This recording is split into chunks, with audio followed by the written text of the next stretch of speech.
Halo, selamat siang. Ngopi bareng sama Ujang Rawing. Ya kan? Masih Andum Kawruh. Andum Kawruh kali ini saya akan melanjutkan cerita wayang yang kini lakonnya adalah Suteja dengan Gatotkaca.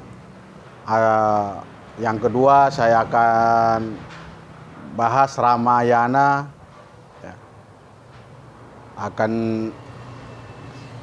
saya bahas lebih detail. Semoga bagi penggemar wayang di Andum Kawruh ini akan lebih memahami dan semoga bermanfaat buat yang penggemar wayang.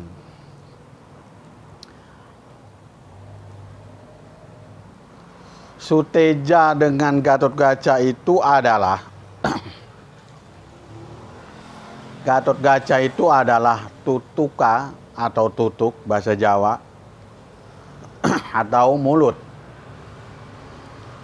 Teja itu adalah pikiran, anak dari sebuah otak. Suteja ini kalah oleh Gatotkaca. 40 kali mati dikalahkan oleh Gatotkaca. Artinya pikiran ini hanya bisa dikalahkan oleh mulut. Makanya orang-orang spiritual selalu berkonsentrasi. Tapi kenapa mulutnya tidak diam? Kenapa? Supaya mulutnya ini supaya mengalahkan pikirannya yang mengganggu, supaya konsen, makanya ditutupi dengan suara mulut. Bisa dengan amalan atau dengan nyanyi ya, seperti itu. Makanya akhirnya pikiran itu bisa kalah.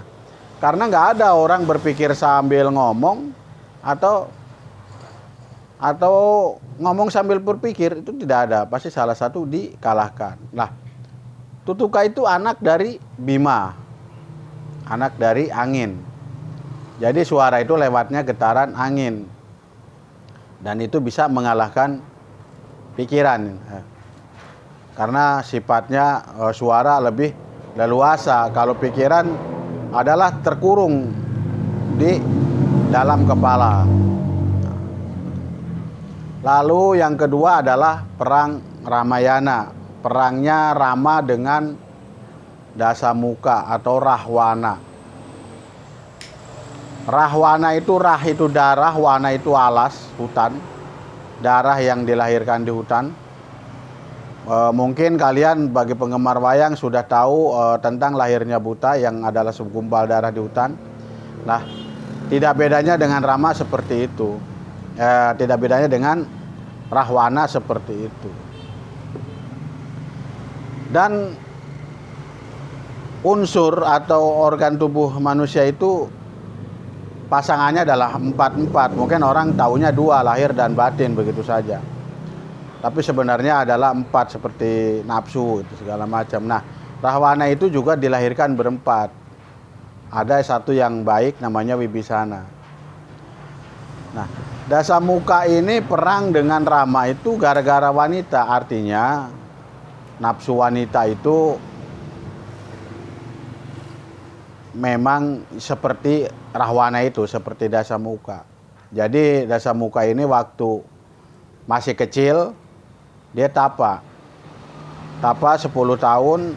Setelah 12 tahun baru dia keluar dari pertapaan, baru dia menculik Sinta. Artinya wanita ini mungkin kalau waktu masih anak-anak sampai umur 10 tahun tuh belum ada birahi, belum ada nafsu. Tapi setelah umur 12 tahun baru ada nafsu. Nah, sewaktu birahi itu tumbuh atau nafsu wanita itu mulai menguasai, maka tidak ada yang bisa mengalahkan kecuali Anoman. Ya. Permasalahannya dia perang dengan Rama, tapi yang bisa mengalahkannya adalah Anoman. Rama ini hanya sebagai korban karena istrinya diculik. Lah akhirnya perang dengan Anoman. Anoman itu adalah Bambang Senggono atau Senggama ya. Anak dari Senggama, artinya hormon ya. Hormon di sini jangan salah artikan. Hormon ini adalah mani ya, bukan hormon wanita. Kalau wanita itu tidak ada mani, wanita itu adanya hormon. Nah, Anoman ini adalah mani. Jadi di saat hormon wanita itu bergerak, kalau mani itu belum keluar, maka tidak ada yang bisa mengalahkan dan dia bisa merajai kerajaan Ngalengka. Kalau artinya bisa menguasai seluruh kekuatan dalam tubuh kita ini, bisa dikalahkan oleh nafsu wanita, kecuali dengan perangnya dengan Anoman. Walaupun dia gagah seperti apa, kalau Anoman sudah keluar ya kalah. Ya seperti itu perang Dasamuka itu.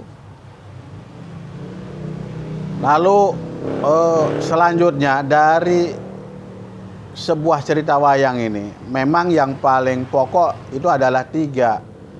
Adalah perang harta, perang tahta, atau perang wanita. Perang tahta itulah perang Bates yang udah saya ceritakan tadi, seperti Gatotkaca dengan Suteja. Perang wanita itu adalah Rama dengan Rahwana. Nah, terus perang harta ini yang sudah saya bahas juga di video yang lain, yang Duryodhana. Terus inti dari cerita wayang itu apakah misalkan sampai di sini saja? Tidak. Ini hanya saya petik, ambil intinya saja di bab-bab perang.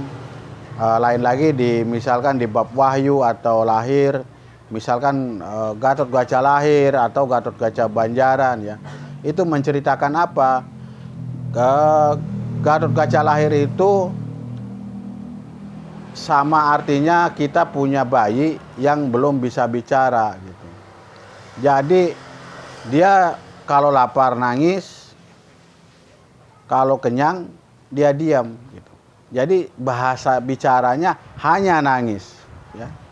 Itulah. Itu pun kalau sudah nangis bisa mengalahkan semuanya. Nggak ada pikiran yang bergerak, tidak ada apa-apa yang bergerak kecuali otot yang bergerak. Makanya Gatotkaca pasangannya dengan Abimanyu. Abimanyu itu adalah urat nadi ya, kayak gitu. Terus bagaimana dengan Wahyu Topeng Wojo? Wojo itu kalau bahasa Jawa artinya gigi. Nah, mulut ini begitu kalau mau tumbuh gigi, udah nggak ada yang bisa mencegah. Suteja pun pikiran itu tidak bisa mencegahnya. Semua buta-buta yang lain tidak ada yang bisa mencegah kalau gigi sudah mau tumbuh. Makanya Wahyu Topeng Wojo ini dimenangkan oleh Gatotkaca. Memang sudah digariskan seperti itu. Memang mulut harus tumbuh gigi ya gitu. Hanya peranan saja gitu. Tapi apakah sebelum tumbuh gigi itu Gatotkaca tidak bisa makan? Bisa makan, tapi dengan dibantu. Ya, dibantu ibunya segala macam. Nah, kayak gitu.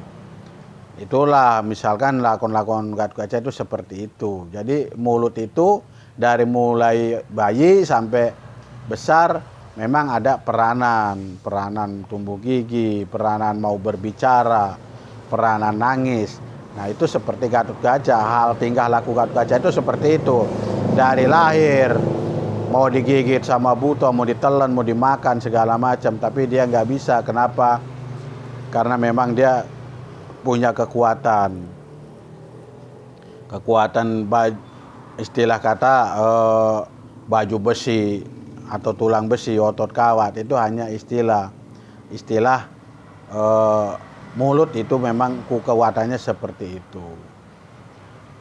Makanya di cerita wayang, di cerita Gatotkaca ini sangat banyak digemari oleh orang-orang Jawa tentang tokoh wayang Gatotkaca.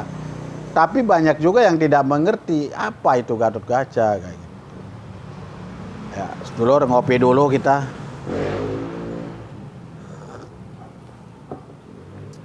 Makanya kalau yang belum tahu gitu, suka nyepelein wayang, makanya secara tidak langsung wayang ini lama-lama akan punah kalau tidak dipahami betul. Dan Gatotkaca selalu beriringan, berjalan bareng dengan Abimanyu, yaitu adalah Uratnadi. Artinya orang yang berbicara keras atau pelan itu membutuhkan otot yang mendorongnya. Tanpa otot kita tidak bisa bergerak apa-apa. Nah, sehingga Gatotkaca ini hanya bisa dikalahkan oleh Karna, ya karena itu kuping. Di saat pinternya ngomongnya seperti apa Gatotkaca, kerasnya seperti apa berbicara, kalau kupingnya budek dia tidak bisa apa-apa. Maka dia dikalahkannya oleh Karna. Karna itu adalah kuping. Maka dari situ semua orang biar budek bagaimanapun atau misalkan nggak bisa ngomong, orang budek itu rata-rata ya nggak bisa ngomong, pasti gagu karena budek ya.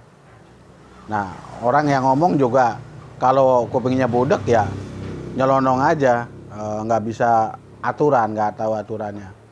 Nah, cukup sekian cerita wayang di bab perjalanan Gatotkaca atau Ramayana. Cukup sampai di sini di Andum Kawruh Wayang. Wassalamualaikum warahmatullahi wabarakatuh.